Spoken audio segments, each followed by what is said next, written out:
because like I say, for me, I want for a say that bread and butter issue where they say then they want for focus on, because the Yeah. manifesto talk a lot about waiting they don't do. So me, as I be promised upfront, say I want for show people them so far from outside and take over to now waiting don't happen.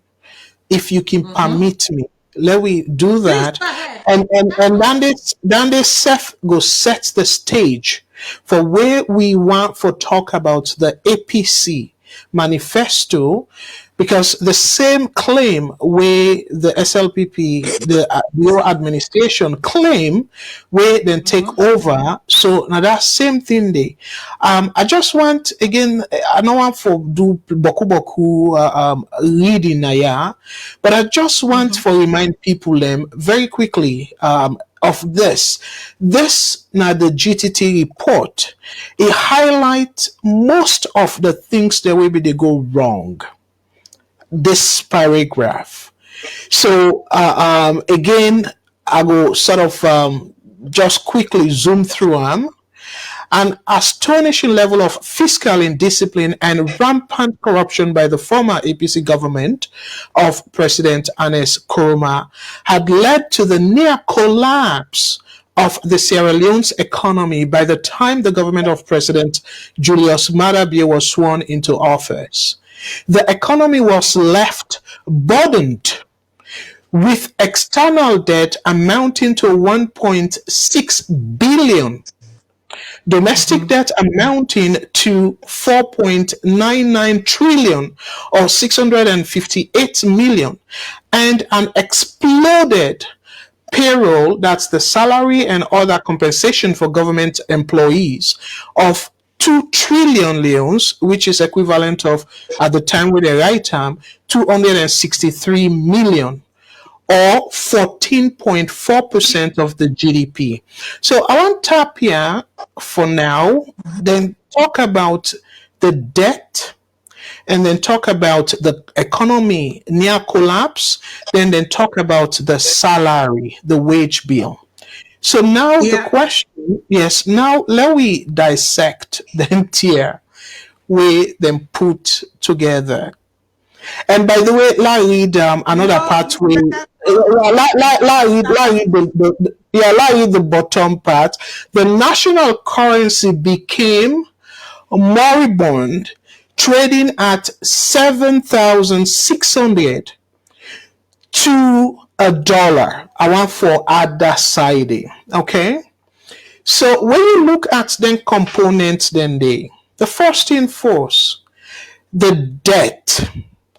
Say under President Koroma, the debt, according to the word where they use, say the debt burden, burden. 1.6 billion. By the way, for people Salone GDP, because this now thing way we need for easily make them known to people let able understand.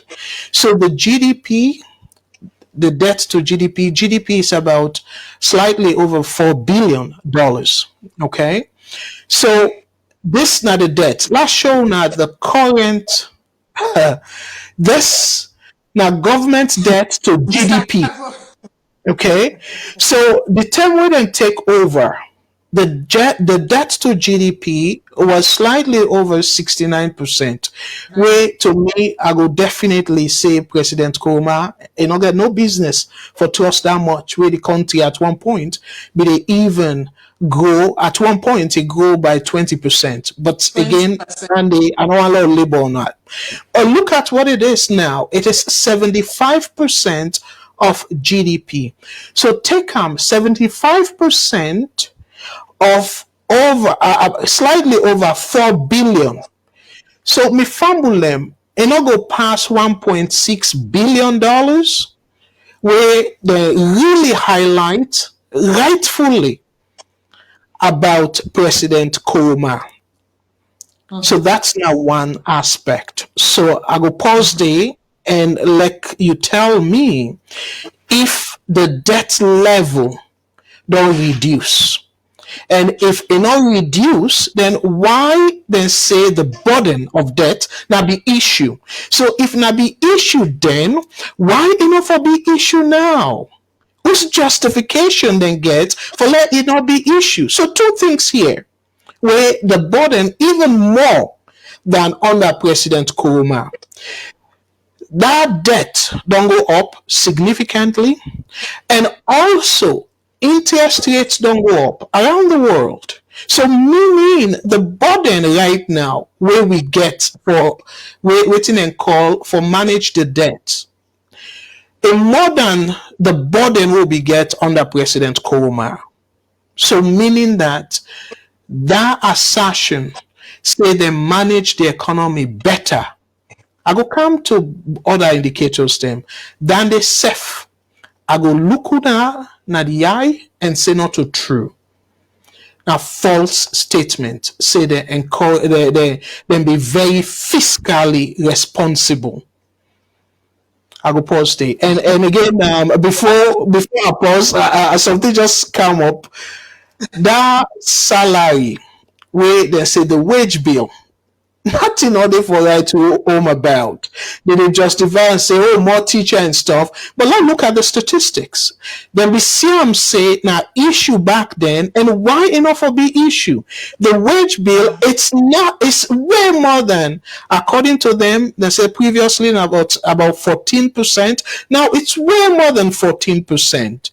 So then they self go tell una say, waiting the right say not be good under APC, it don't worsen under this administration. I pause there for now.